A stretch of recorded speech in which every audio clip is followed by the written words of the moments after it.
کله چې دې ځواني قاضي ته معلومه شوه چې مخامخ درول شوی مجرم یو وخت د ښوونځي ټولګیوالو، نو په ډېرې حیرانتیا سره یې ترې وپوښتل: ښاغلی بوټ که اجازه وي غواړم یو شخصي سوال درنه وکړم. هغه وویل: هو ولې نه. قاضي ورته د یو ښوونځي نوم واخیست او ترې ویې پوښتل: آیا ته په همدې ښوونځي کې زده کوونکی نه وې؟ هغه ځواب ورکړ: هو زه هلته زده کوونکی وم. په هماغه شیبه کې قاضي ته ښه وکتل چې دواړو یو بل سره وپېژندل. قاضي ورته وویل: ته خو زما ټولګیوال وې. د دې خبرې په اورېدو سره مجرم ځوان په ژړا شو.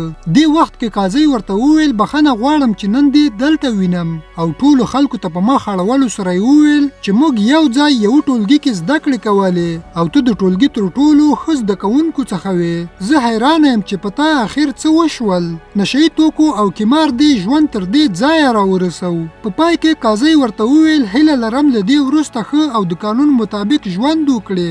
مجرم په زوره ژړل، خو له دې امله یې نه ژړل چې قاضي وپېژنده، بلکې ځکه چې هماغه شیبه پوهه شه چې له ځان څخه څه جوړ دي او ټولګیوالې کوم ځای ته رسېدلي دي. معنا دا چې کله ناکله د انسان تر ټولو سخته سزا دا وي چې خپلې تېروتنې په خپلو سترګو ویني.